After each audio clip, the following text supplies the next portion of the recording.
Hice una explicación sobre el proceso espiritual y místico andino en un peregrinaje masivo y milenario, que es el peregrinaje al Sinaí de Joyoriti. Allí manifesté que el énfasis que se le daba a este movimiento donde se reúnen a 100.000 personas, la mayor parte del mundo indígena, explicaba que este peregrinaje se realiza en las fechas justamente que empecé a hablar, en junio, mayo, fines de mayo, junio, y era necesario una introducción para que esto sea entendido en muchos otros lugares del mundo. Entonces quería explicar básicamente que este peregrinaje, este lugar, porque en la cosmovisión andina todo tiene vida y hay lugares donde la energía de Sami, o sea, la energía sanadora, la energía que nos lleva a una cosa, a un mundo mejor, etc. En algunas zonas geográficas hay chorros de este tipo de energía y ocurre que en algunas montañas que se llaman apus tienen este tipo de energía. El Ausangate es un apu Ausangate, es una montaña donde la energía es muy favorable, como explicaba luego para poder encontrar un poco tu estrella, tu camino, tu destino. De todas maneras, este peregrinaje, de acuerdo a los estudios, es de origen posiblemente pre-inca, o sea, es milenario. Los últimos archivos que se tienen, los primeros archivos que hablan del Ausangate, son de 1550. Y también Guamampoma de Ayala, que es un cronista importantísimo para nosotros, se refiere al Ausangate. Manifiestan que este es el lugar donde los ancestros van a descansar. Y también es el lugar desde los cuales los espíritus salen de una laguna de allí, una laguna importante, posiblemente Sirinacocha, y encarnan en los nuevos nacimientos. O sea, básicamente que desde épocas muy antiguas se sabía que este lugar era un lugar donde germinaba algo nuevo. Terminaba algo viejo y empezaba algo nuevo. Donde uno se podía reencontrar con sus raíces ancestrales, pero a la vez también con un futuro, con algo nuevo, ¿no? Entonces, básicamente, Hausa, Ausangate viene de Hausa, que quiere decir la reunión, el encuentro de personas, y Kata, Hausankata, que ese es el nombre originario, tiene que ver con el reencuentro, con el origen, con los ancestros y de dónde venimos, ¿no? Entonces, normalmente se le da mucho énfasis a las danzas espirituales, a los cantos, al camino, a todo el aspecto, sobre todo con un énfasis turístico, y también de una descripción de toda la manifestación cultural que viene de épocas milenarias, pero que era injusto que este peregrinaje sea olvidado en su aspecto más profundo, como si el mundo indígena no tuviera un trabajo espiritual riguroso, potente, y que cumple todas las condiciones de un trabajo seguro, serio y que da beneficio a las personas que lo hacen, ¿no? Entonces, básicamente, el recuperar esa espiritualidad andina reencontrada con el cristianismo, que es lo que ha ocurrido, muestra como una herencia no solamente para los peruanos, sino también para el mundo. Entonces, básicamente este peregrinaje tiene, de acuerdo a lo que explicaba, 3 etapas. La etapa purgativa, la etapa iluminatoria, y luego viene la etapa del incanchus, en quechua, que significa la construcción de lo nuevo, más o menos, o la proyección en acciones de la experiencia del encuentro místico que se ha tenido. Y esta última etapa la he agregado como una cosa que hay que tomar en cuenta como algo que da relieve al trabajo, ¿no?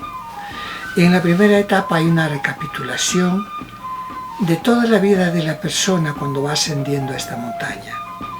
Y además se reedita, es como en una terapia, donde cada uno va reviviendo cosas de su vida, a veces desde que nació o en algunos casos desde los ancestros.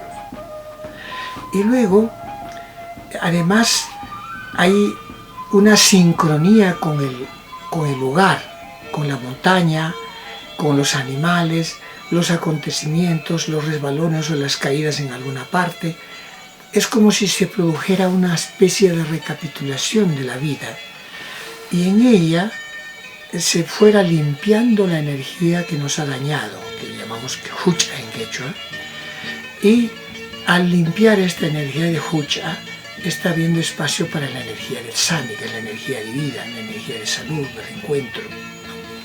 Entonces, este proceso se va dando parte por parte de nuestra propia vida hasta llegar al lugar del encuentro. El encuentro con el Señor de la Coyorita es un encuentro iluminativo. Es un encuentro con nosotros mismos, con Dios y con todo lo que ello implica. Es una experiencia de éxtasis místico, mayormente hay llanto del encuentro. Y esta segunda etapa iluminatoria tiene varias cosas. Es la fiesta espiritual. Alrededor de este momento de reencuentro se producen las danzas espirituales, los cantos, las oraciones y todo lo que es el festejar que estamos vivos y que estamos liberados de todo lo que hemos arrastrado, ¿no? Y luego viene otra etapa que es la etapa de ascenso hasta la nieve. Y como yo explicaba, y como explicaré un poco más adelante, el reencuentro con tu destino, con tu camino por el cual has venido, con tu estrella, por eso con tu estrella ya en la nieve, Coyoriti. Entonces allí se produce, porque cuando la persona está en sufrimiento y está enferma o está fuera de sí, se produce una fractura entre ella y todo lo que le rodea, pero básicamente porque ella ha roto consigo misma. Entonces, en esta nueva etapa hay una reconciliación con todo lo que nos rodea, con la naturaleza. Entonces, mayormente se hace un pagamento, que es como una especie de aini, de darle a la tierra, a la montaña, al universo de vida, un presente para que también nos incluyamos nuevamente con él, ¿no? Y luego en la parte de arriba se producen los actos revelatorios del futuro, de lo que la persona va a ser. Entonces, luego viene esta etapa desde el Señor, cuando se va ascendiendo a lo más alto, le llamamos Incanchui. ¿Por qué? Porque se produce una capitulización de lo nuevo. Y allí normalmente las personas sacamos lo que tenemos que hacer en la vida, de aquí en adelante. Entonces, al bajar de la nieve hay un abra, yo le llamo Mosto de Pacha como el lugar de los sueños, de la construcción de los sueños. Y en este lugar se produce el Incanchui, que es el construir en pequeño todo el trabajo interior que se ha hecho, lo que ha nacido de nosotros en ese encuentro con nosotros mismos, con Dios y con toda la naturaleza. Entonces se construye en pequeño y en esta construcción es como una especie de maqueta o de plano de lo que sería la acción del encuentro místico, la acción futura del encuentro místico. Entonces, luego que se realiza esto, se puede, porque hay muchos motivos por los cuales se peregrina. A veces estamos en un país pobre y generamos riqueza a través del trabajo espiritual, riqueza económica. Pero podría ser, por ejemplo, armonía familiar, encuentro de una pareja y también encuentro espiritual. hay muchos niveles. También reencuentro con la comunidad, o que nuestras actividades sean más productivas y nos den un poco más de abundancia, que mejoren nuestra calidad de vida, etc. Entonces, luego como es como un juego de construcción en pequeño, en miniatura de lo que uno va a hacer en la vida, se baja, se despide uno del Señor y termina ahí el peregrinaje. Mayormente hay pueblos que todavía continúan una ruta para volver a sus comunidades a través de lugares especiales. En las zonas altas también se realizan trabajos iluminatorios de lo que normalmente uno va a hacer luego. Pero lo básico es que no está desarticulado el proceso iluminatorio, que es un proceso espiritual que solo es gozo, que solo es reencuentro y un buen recuerdo. Es cuestionable en términos teológicos, pero un encuentro espiritual que produce frutos y acciones transformadoras y que llevan a una vida mejor es otro tipo de proceso, es un proceso mucho más riguroso. Y lo que intento mostrar que esta espiritualidad tiene miles de años, se ha enriquecido con el cristianismo, pero siempre se ha estado enriqueciendo porque nuestra tradición andina es de enriquecimiento y de mejoramiento permanente.